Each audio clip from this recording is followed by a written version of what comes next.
up today, in a speech marking Korea's Liberation Day, President Park Geun-hye praises Koreans' can-do spirit. She also urges North Korea to lay down its nuclear weapons and come out of the international wilderness. A bipartisan group of Korean lawmakers traveled to Korea's easternmost Dokdo Island to mark Liberation Day. The island continues to be falsely claimed by Japan. First, it's day 10 of the 2016 Olympics in Rio. We have all the latest from the Brazilian host city. Stay tuned for these stories and more.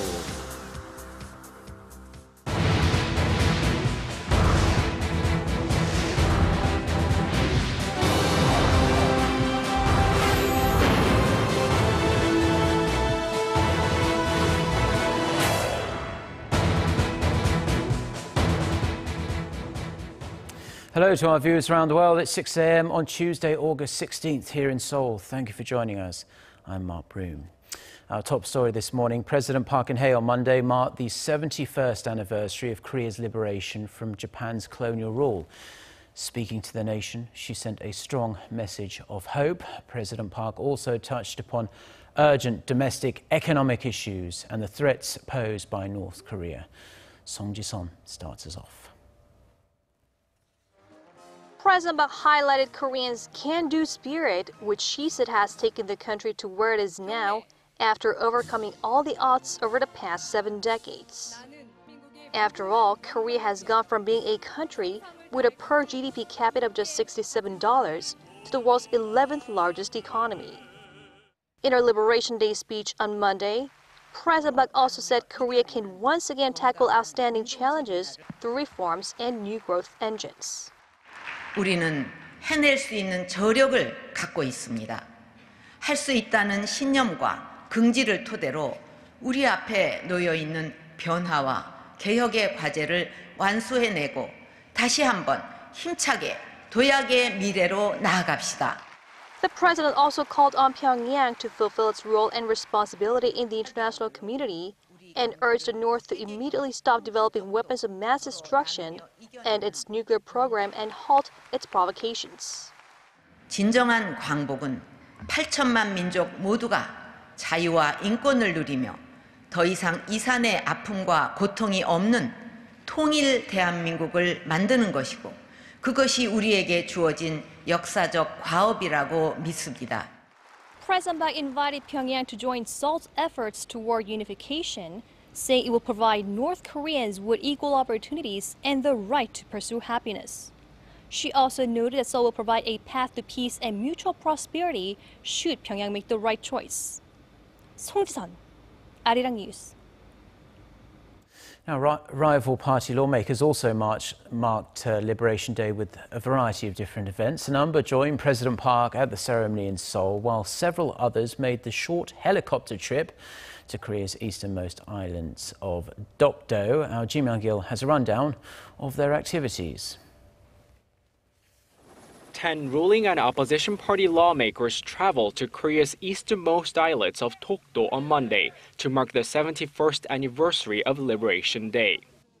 The delegation, headed by ruling Saenuri Party lawmaker Da Kyung-won, visited Dokdo to give words of encouragement to the security guards stationed there and to inspect the facilities.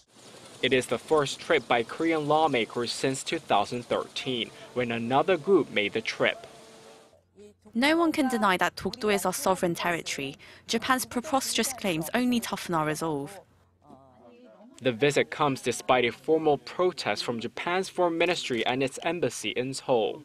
Tokyo's Chief Cabinet Secretary Yoshihide Suga expressed regret about the lawmakers' visit to Dokdo on Monday. It's completely natural for South Korean parliamentarians to visit Dokdo.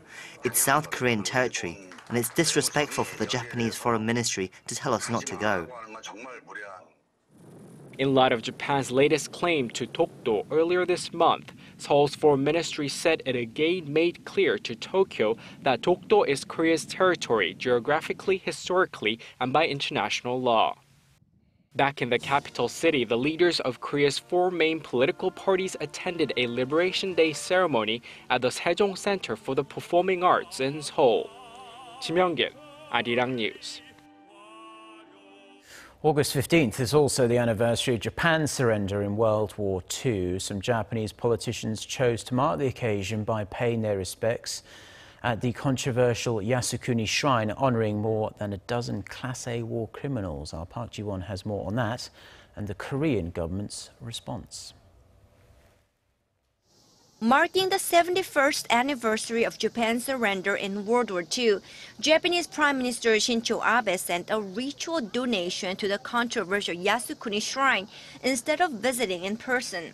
The shrine honors Japan's war dead, including more than a dozen Class A war criminals. It's the fourth straight year Abe has decided to stay away on this anniversary, choosing instead to send donations. However, dozens of Japanese politicians and lawmakers paid their respects at the shrine during the day. Japan's Deputy Chief Cabinet Secretary Goichi Hagiuda was one of them, and Japan's Reconstruction Minister Masahiro Imamura paid a visit last Thursday. The Korean government expressed deep concern and regret over both the visits and Abe's donations. Foreign Ministry spokesperson Jo Jun-hyuk urged Japanese politicians to sincerely reflect on history and act upon their reflections to earn the trust of neighboring countries. Meanwhile, Japanese Emperor Akihito and Prime Minister Shinzo Abe both spoke at a memorial service marking the 71-year anniversary of the end of World War II. Emperor Akihito expressed deep remorse over the past World War, saying he hopes the ravages of war will never be repeated. When I look back on the sufferings and tribulations of the past, I cannot help but bear in mind the feelings of deep remorse. Prime Minister Shinzo Abe also said he will do his best to never repeat the atrocities of war, but he did not mention Japan's actions during wartime, nor did he express regret or apologize to the victims. I will do my best to never repeat the atrocities of war, to reflect on history and contribute to the peace and prosperity of the world, so that people can live with peace of mind.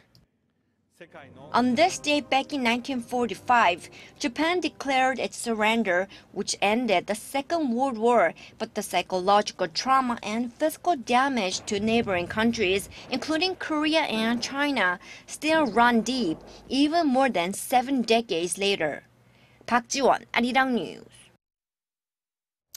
Now, South Korea bounced back to become the 11th largest economy in the world last year. According to data by the World Bank, South Korea's GDP reached $1.38 trillion in 2015, regaining its 11th place ranking for the first time since 2004. However, that doesn't mean Korea's economy grew at a fast pace, as Russia and Australia's economies in 10th and 12th respectively in 2004 contracted last year. Experts say Korea's GDP last year actually dropped 2.4% from 2014, and its per capita gross national income dropped 4 notches to 46th.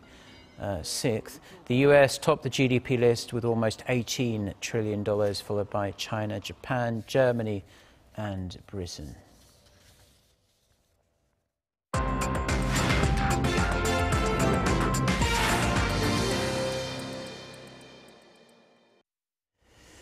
So let's take a look at the latest from day 10 of the 2016 Olympics in Rio. And Monday was a bit of a bumpy day for Team Korea as the nation saw some rather disappointing results in one of the country's medal favourite fields. In the men's doubles in badminton, the Korean pair Kim Sa-rang and Kim Ki-jung, ranked 3rd in the world, were knocked out of the quarters by a Chinese duo. In the third and final set, the Korean team had a match point, leading 20-18, but the Chinese duo dragged themselves back into the contest, eventually winning the set 24-22, sending them through to the semis. However, better news on the women's side of things, because in team badminton for women, Team Korea has secured a semi-final berth, beating a duo from the Netherlands 2-1. Korea's doubles team of Jung Young-eun and Shin Seung-chan will face off against Japan in the semi-final on Tuesday local time. Now, with 3 Olympic golds already in the bag after some dazzling moves on the mat, American gymnast Simone Biles has snagged yet another medal in Rio. On Monday, the 19-year-old who had been eyeing a fourth gold, had to settle for a bronze in the women's individual balance beam final. During her routine, Biles slipped while making front flips and had to grab the beam to rebalance herself, which ended up costing her. The gold went to Sanne Wevers of the Netherlands. North Korean gymnast Ri Se-gwang won Olympic gold in the men's vault on Monday. The two-time world champion scored an average of 15.691 points after two attempts to edge out Denis Abliazin of Russia, who took the silver. Kenzo Shirai of Japan took the bronze medal. South Korea's Yang Hak-son, who was the Olympic vault champion in 2012, was not able to take part in the Rio Games due to an Achilles injury. During the awarding ceremony, Jang Eun, who is the only North Korean member of the International Olympic Committee, personally handed the gold to Lee. North Korea now has 2 golds, 3 silvers and 2 bronzes in Rio. And if you're watching us in Korea, there's one upcoming match you won't want to miss. The semi-final for the men's team table tennis is going to start at 7:30 a.m. on Tuesday, Korea time, in about an hour and 20 minutes from now.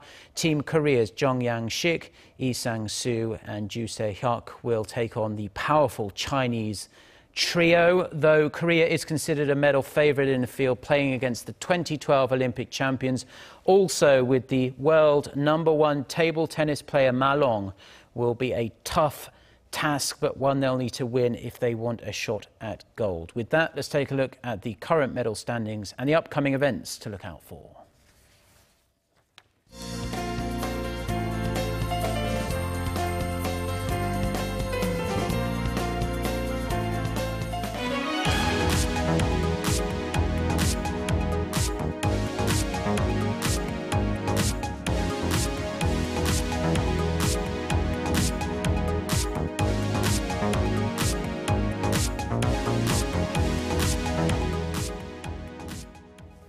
Now, competing in the Olympics is, of course, the highlight of any athlete's career. Winners can gain global recognition and are celebrated as national heroes. But as well as the personal glory, there are often financial rewards as well. Oh Jung-hee reports. Olympic athletes are driven by the prospect of perfection, fame, medals. But for some, there's also the extra incentive of a cash bonus. The United States provides its gold medalists with $25,000, while France and Russia offer over $60,000. And usually it's the countries with the fewest gold medals that offer the largest cash bonuses. Singapore, which has never won Olympic gold, finally put its first athlete on top of the podium when swimmer Joseph Schooling won the country's first gold medal. His bonus is whopping 1 million Singaporean dollars, or almost $750,000. Indonesia and Azerbaijan, countries with just 6 golds each, offer $383,000 and $255,000 as incentives for gold. The Korean government is among the countries that award cash incentives, and in recent years it upped the reward to $55,000 for London in 2012. Korea's Rio medalists will earn the same amount as its London medalists, with silver and bronze winners getting 50% and 30% of what the gold medalists got. Unlike most countries, the Korean government also provides its medalists with a monthly pension for life, with the amount ranging from about $500 to $900 depending on the medal color. Korea's male medalists also get an extra perk, exemption from military service. That's crucial for the country's footballers because it could affect potential contract offers from overseas clubs. However, some countries like Great Britain don't offer any incentives, as they believe an athlete's desire to represent their country should be the ultimate motivator. There, the country's medals are celebrated through commemorative stamps, though as in all countries, Olympic athletes can still bring home a fortune with lucrative sponsorship contracts. Oh Jung-hee, Arirang News. Now, in other news, remote locations in the Korean countryside are often cut off from arts and culture programs that are more commonplace in the nation's major cities like Seoul. However, buses providing such experiences are now travelling to those regions to educate and entertain local residents in those areas. Our Park Se-young tells us more. At this small elementary school in Chungcheongbuk-do province, the 35 children who make up the entire student body haven't had many opportunities to experience culture or the arts until today. This colorful bus is part of a larger program to provide residents in remote areas with access to the arts through activities designed to help them develop their imaginations and have some fun. The young students crafted their own sea creatures and helped decorate the bus with glow-in-the-dark fish. It was cool because the fish we colored glowed in the dark, and so did my skirt. The so-called moving art stop travels to farming and fishing villages, reaching young students in country schools. It also employs hospital ships to pick up elderly residents from remote islands for a kind of art cruise. It's an unusual bus that's set up differently inside and out. It doesn't have seats. There are other items inside. The program is set to expand next month when the Korean Film Council will launch its own culture bus offering movie-related educational programs. Park Se-young, Arirang News.